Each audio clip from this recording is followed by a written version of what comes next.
First trainees. आज हम discuss करेंगे, पहले पोर्शन हमने डिस्कस किया था म्यूटेशन का, उत्परिवर्तन का। आज हम बात करेंगे लिंग निर्धारण के बारे में। तो लिंग निर्धारण को समझने से पहले हमें पता होना चाहिए दो प्रकार के गुणसूत्र होते हैं। पहले होते हैं कायिक गुणसूत्र, सोमैटिक क्रोमोसोम, दूसरे होते हैं सेक्स क्रोमोसोम। तो सेक्स क्रोमोसोम जो होते हैं उन्हें लिंग गुणसूत्र भी बोलते हैं।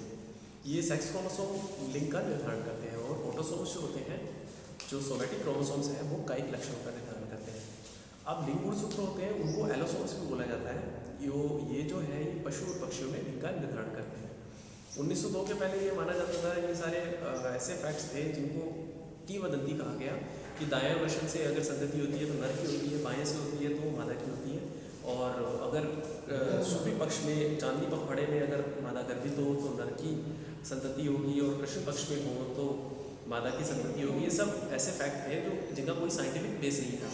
फिर उसके बाद सी मैक्लोम था, उसने लिंग गुणसूत्रों की टिड्डे पर खोज की तो पता लगा कि उन बातों का संतति में लिंग धारण से कोई मतलब नहीं होता, तो उसने उन चीज़ों को नकार दिया। उसके बाद फिर जो विल्सन और स्टीवन थे, उन्होंने सेक्स क्रोमोसोम पर काम किया और क्रोमोसोम थ्योरी दी थी, और उन्होंने बताया था कि एक्स और वाई क्रोमोसोम्स होते हैं जो कि लिंग का निर्धारण करते हैं। उसके बाद उन्होंने दूसरे जो क्रोमोसोम्स होते हैं उनको ऑटोसोम्स नाम दिया था।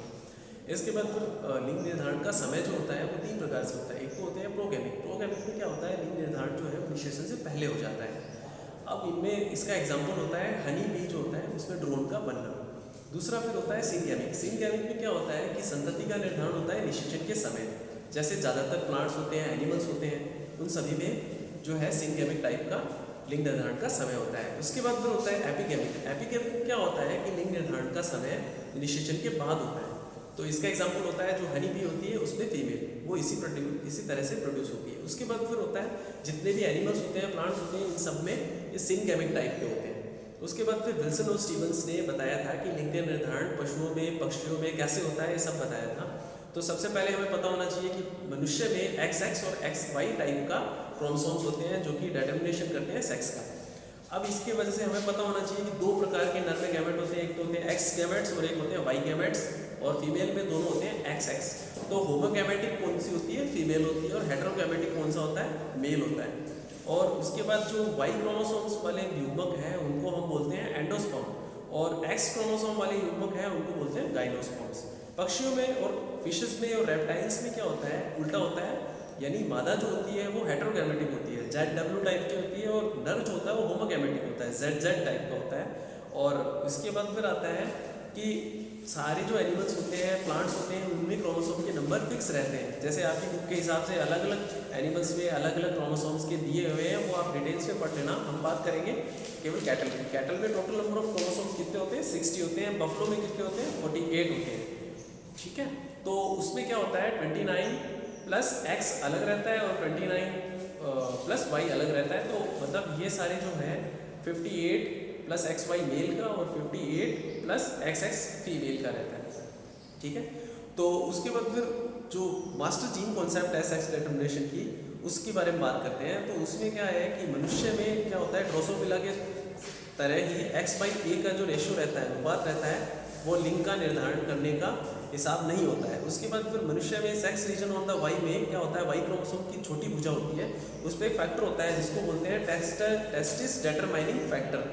वो ये क्या होता है कि मेडुला में जो बन रहा होता है बच्चा, उसके मेडुला में वृषण कोश को विकसित होने के लिए उद्दीपित करता है, और उससे क्या होता है कि अगर वाई क्रोमोसोम पर SRY की अनुपस्थिति हो तो फिर TDF उत्पन्न नहीं होता, और TDF का अभाव फिर होता है भ्रूण जनकों में कोर्टेक्स को, अंडाशय को विकसित करने को प्रेरित करता है। उसके बाद फिर आता है विधियाँ। तो लिंग निर्धारण की XX और XY विधि जो होता है उसको लाइगियस टाइप भी बोलते हैं। इसका सबसे पहले अध्ययन किया था लाइगियस टाइपियस में विल्सन और स्टीवंस ने मिल्कवीड बग में। ये विधि जो होती है वो मानव सहित जो दूसरे वर्टिब्रेट्स होते हैं उन सभी में यही होती है, और ड्रोसोफिला में भी यही विधि पाई जाती है। इसमें क्या होता है, होमोगैमेटिक सेक्स होता है वो होता है फीमेल, और हेटेरोगैमेटिक होता है मेल। यानी XX जो होता है वो होता है फीमेल, और XY टाइप का होता है वो होता है मेल। इसमें क्या होता है 50% स्पर्म में 22A प्लस X मिलता है, और 50% जो स्पर्म होते हैं उनमें 22A प्लस Y टाइप का गैमेटिक सेक्स मिलता है। उसके बाद फिर अगर निषेचन Y शुक्राणु से हो जाए तो फिर संतति जो है वो नर की होती है, क्योंकि XY टाइप का हमें प्रोड्यूस प्रोजेनी मिली है।